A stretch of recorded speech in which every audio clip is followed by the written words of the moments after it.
Laid back, all-inclusive, upscale, and kids are not allowed. That's what Hyatt Zilaras are all about, and on those fronts, the Hyatt Zilara Cancun does not disappoint. We've got a full tour today, so let's get started. Welcome to Cancun.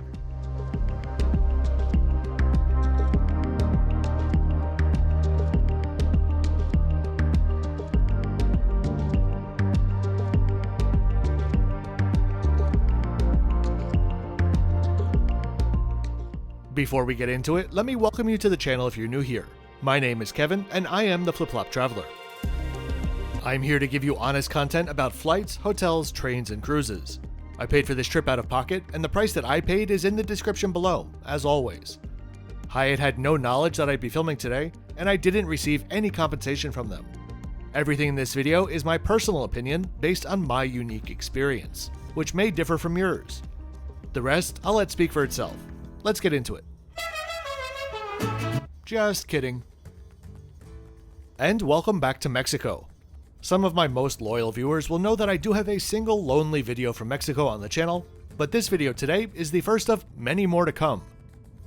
I figured we'd start out close to where I left things off last time, so today we're heading to the Hyatt Zilara Cancun, which is directly next to the Wyndham Ultra, which I reviewed previously. I'll assume that you know enough about Hyatt, but you might be wondering what the heck is Hyatt Zilara, and frankly, I don't blame you. Hyatt currently has a wonderfully absurd 10 different upscale all-inclusive brands. Each of them is meant to have their own identity, but none of them are really well defined at all. So over the course of this year, we're going to be exploring quite a few of them and see how each differs from the last. As we head inside, let's refocus on Zilara. The Hyatt Zilara, as central can be, opened in 2013 and was the first property for the brand. This spot was actually built a few years earlier and used to operate as the Royal, unassociated with Hyatt. So we have Hyatt Zilara, and then we also have Hyatt Ziva. The only real difference between them is that Zilaras are adults only, and Zivas are family friendly. These two brands are Hyatt's own in-house brands, which they began with playa resorts throughout Mexico and the Caribbean. But they're still pretty small brands. There are currently 6 Zivas and 4 Zilaras.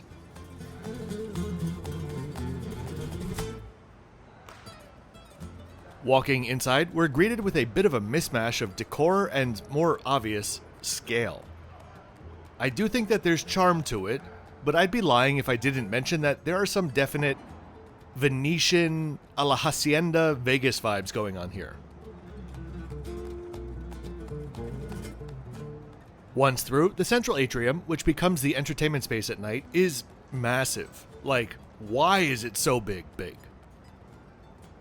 As we passed by, you saw the check-in desks, but there's also a separate air-conditioned World of Hyatt check-in area, which my lowly discoverer's self was whisked away to upon arrival.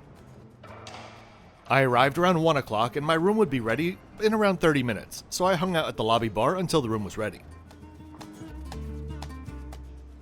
As we pass through the lobby bar, we are at the center of the outdoor pool areas. I'll mention that there's no need to adjust your TV set, if you even do that anymore, if you see a change in colors. Facing practically due east, the resort has some beautiful golden light for much of the morning, with clear blue skies like this coming a few hours later. Let's take a look at where we are. This is Cancun. Kinda. Cancun is kinda like New York City. When many people refer to New York, they actually mean Manhattan, and in a similar style, when they speak about Cancun, they actually mean the specific hotel zone. But I do have reviews coming from up and down the coast, so in future videos we're going to explore the differences between all of these locales. For today we're going to stick with the hotel zone, zooming in to see just how perfectly located the Zilara is. The resort's 307 rooms are laid out in a way that uses up the land in a really efficient way. Another word for efficient in this context is crowded, which is how it felt near the pools at times. If you're looking for more driving distances or info about the weather, this is the graphic for you. And here is that golden light that I was speaking about. The resort has a mix of free and chargeable cabanas available. Essentially the ones in prime locations you'll need to pay to occupy. All of the chairs are first come first serve though, and drink services around the pool was consistently well staffed and pretty quick. That brings me to two questions that I get all the time about almost every resort. First, are the pools heated? Yes, they are. Second, why on earth is there no one in the videos? If I was on vacation, the last thing that I would want would be to have some guy walking around with a camera in my face. So I do my best to film during off-peak times on purpose, and only include other guests when it might give relevant context. My goal is to just keep everyone happy. Which leads to a bit of an ironic transition as we switch to some action shots to show off two things. First, we have the swim-up bar, which is connected to the Vista restaurant, and secondly for the daily entertainment that the resort had. Of Hyatt's 10 all-inclusive brands, some of them are more well-known for entertainment and partying, but Zilara is not one of them, so you can expect a bit of a scaled-back experience compared to a full-on mega-family resort. These 10 brands did, by the way, happen practically overnight for Hyatt, as most of them were included when they acquired Apple Leisure Group for $2.7 billion a few years ago. That now makes Hyatt the largest operator of upscale all-inclusive resorts in Mexico, quintupling their offering to near 50 of them. A little later on, I'll explain why, recently, I'm really enjoying all-inclusives and will be leaning into them this year. I mentioned earlier that the pool areas can feel crowded at times, and I think you can see that pretty well here. I do like that they have so many cabanas, and that many of them are free, but they do just clutter up the space. Especially, you can imagine when it's full of people.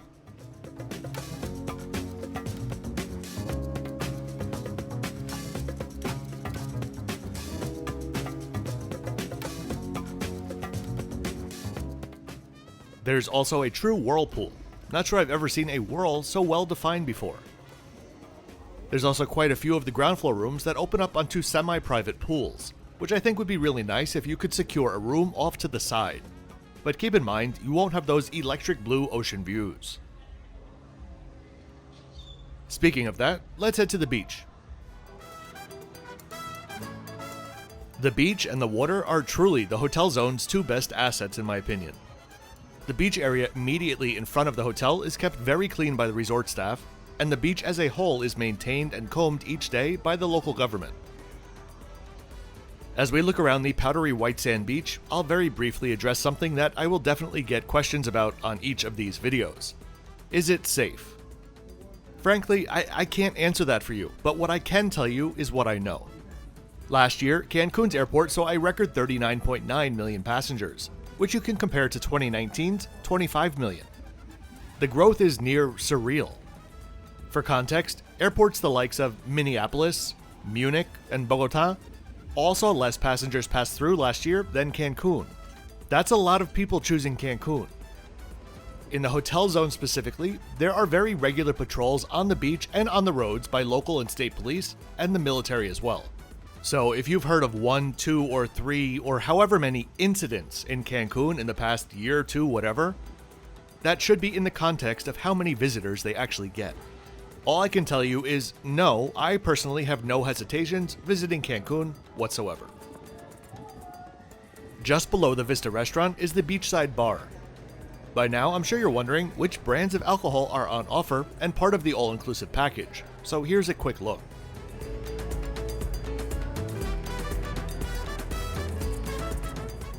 Let's talk about Seaweed. When I was there, it was a mixed bag. The worst that I saw here was what you can see right here at high tide. During low tide, it was left on the beach, and that's when the cleaning crews picked it up. So overall, it's not a big factor here for me.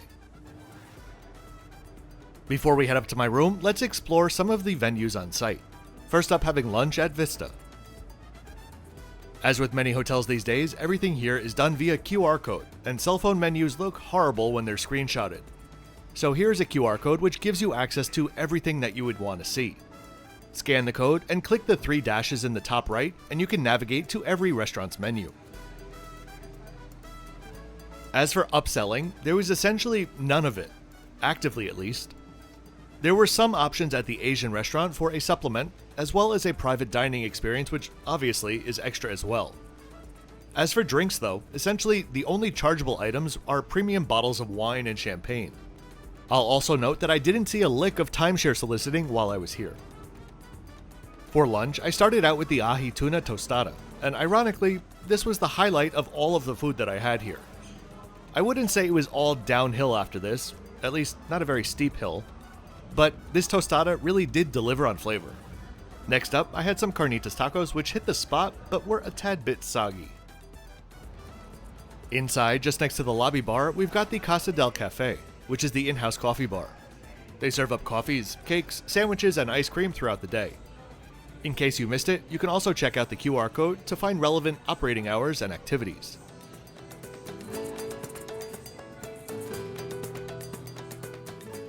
Alright, let's head up to my room. I reserved and was given an Ocean View King on the 4th floor. With the exception of a few corridors which pass through the large central atrium, most are outdoors, facing the lagoon on the sunset side of the resort. The beauty of this, though, is that every single room has an ocean view.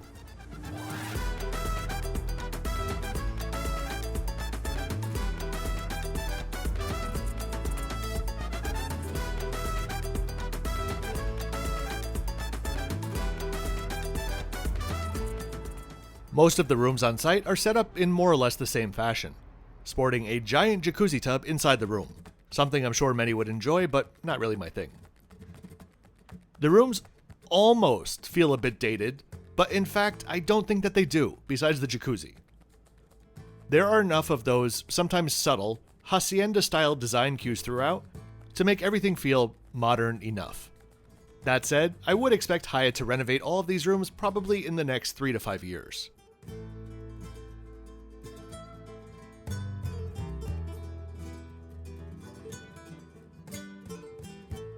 Here's your very friendly reminder to please click that like button, subscribe to the channel, and share this video with friends and family. Those are truly the easiest ways, all free for you, to support the channel. If you'd like to support me further, my Patreon is linked in the description below. Thanks very much in advance.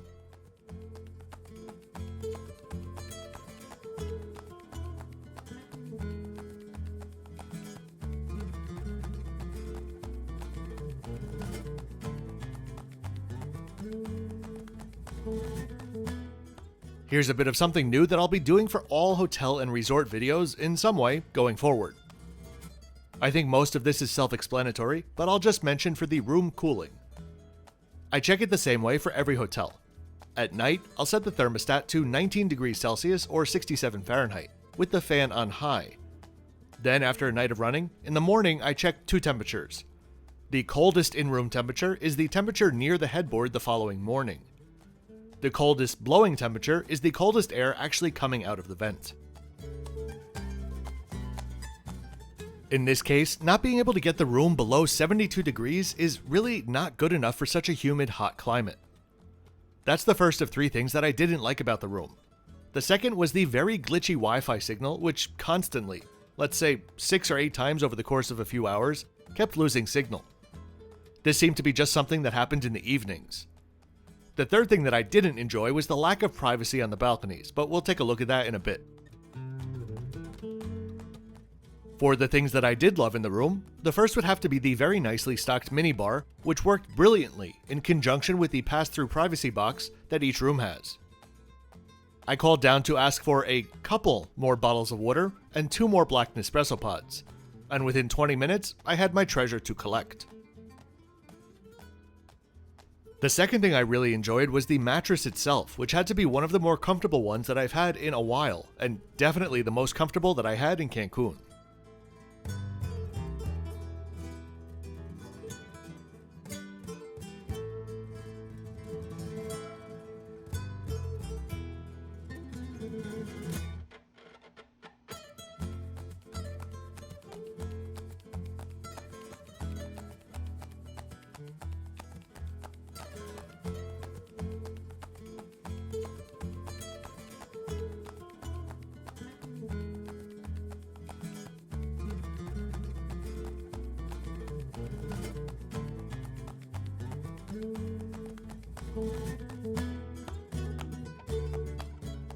The last 2 things that I really enjoyed as we head into the shower room part of the bathroom were the C.O. Bigelow products, and of course, as you'll see in a little bit, the view from the balcony.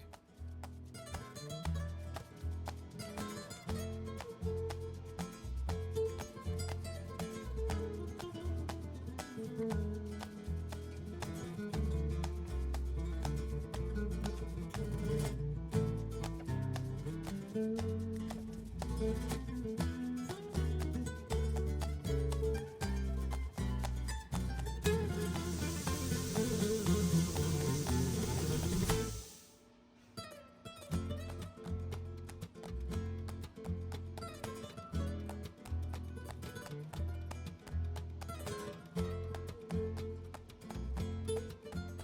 was also a separate sink area inside the toilet and shower room.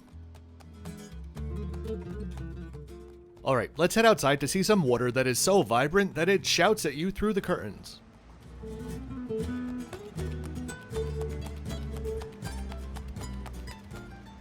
Truly some of the best views in all of Cancun. You should keep in mind that not all areas of the hotel zone have a beach as deep as this, or water as beautiful as this. So beyond the hotel being in a great location for its proximity to restaurants and shopping, it really is one of the better stretches of beach as well.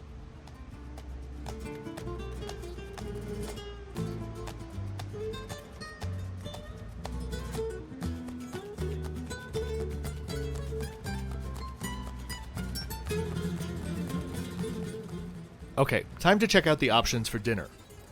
While I was here, there were 3 options. The first is Spice, which is the all-day dining venue, but I'll show you that space during breakfast. The other 2 are freestanding buildings just off of the main lobby area. Reservations are recommended for these 2 restaurants. The first is Azana, which is their Pan-Asian offering. There's an a la carte menu as well as a full teppanyaki experience. If you head down to the description, you'll find my next 5 videos to come out, as well as other bits and pieces like the soundtrack titles featured in this video. On your way down there, don't forget to subscribe. I release full-length videos every Thursday and Saturday.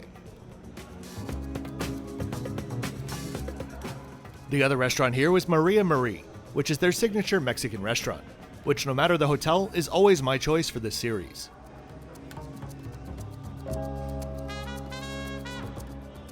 Also sharing the same space here is Cantina La Adelita. Service here, like throughout the resort, was very kind, warm, and accommodating, if not a bit scripted. My dinner here ranged from below average to excellent. The first course was 2 combined and both missed the mark for me. The smoked cheese as well as the creamy poblano pepper. Both of these were as exciting to eat as they are to look at. Luckily for the main course, the green enchiladas really did hit the spot, and were clearly prepared to order, which I really appreciated. For dessert, I had the tres leches cake, which frankly is near impossible to do poorly, and here was no exception. There are 2 bars located off of the central atrium, the Den and the Sports Bar. As we take a look around, I'll mention why I'm leaning heavily into all-inclusives this year. The concept of all-inclusives has changed and is changing a lot. You won't find them everywhere, but in Mexico, the Caribbean, and the Mediterranean, they're not only becoming more mainstream every day, but they're also elevating their offerings. 15 years ago, when I used to come to Cancun a couple times a year, I'd always stay at the Intercontinental Presidente, specifically choosing it because I didn't want all-inclusive. Back then, they were all known for cheap liquor and mediocre food. Those are the 2 areas where things are changing the most.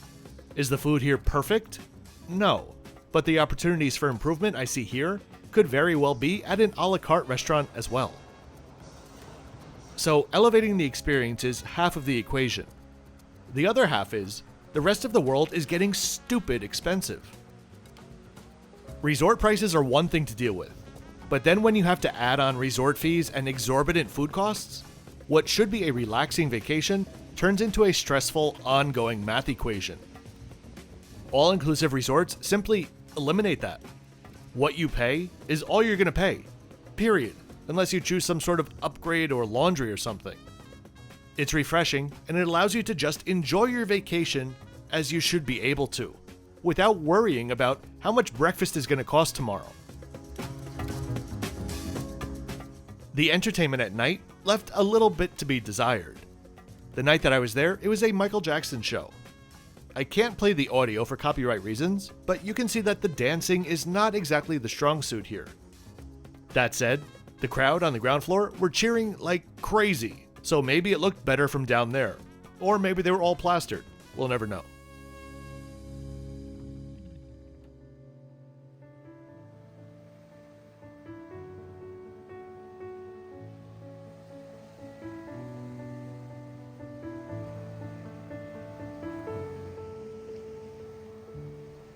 You know I love a good sunrise montage.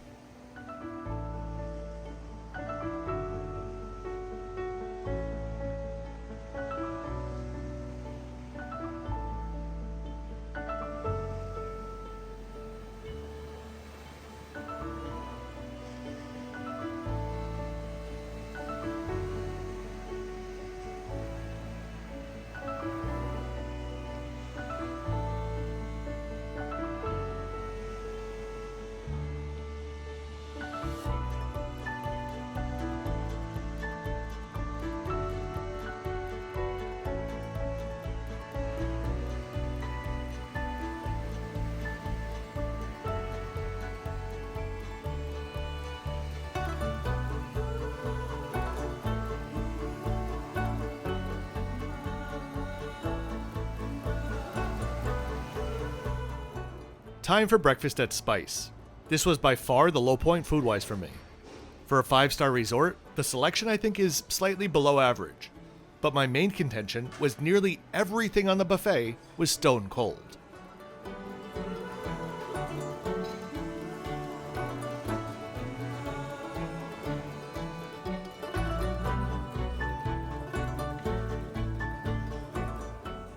To put this into a bit of perspective, I'll be trying something new for this series, and we'll be ranking each of the 11 Cancun area hotels from best to worst for breakfast offerings, as well as for food overall. Of course, with each new review that I publish, we will fill in another slot. If you're curious which other resorts I'm reviewing in Cancun or anywhere else, check out my community feed, where I've already published previews of all of them.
Last up, we have the fitness center, which honestly really surprised me with what it had on offer.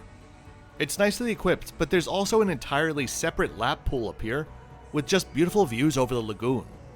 This was a very clever addition. So, I really do hope that you enjoyed the first video of this new Mexico series, and all of the new details that I've added. If you did, please be sure to click that like button and subscribe with notifications on so you don't miss any of my upcoming videos. I post full-length videos twice weekly. I'll see you next time from the brand new Hilton Cancun. And as always, thanks for watching until the end.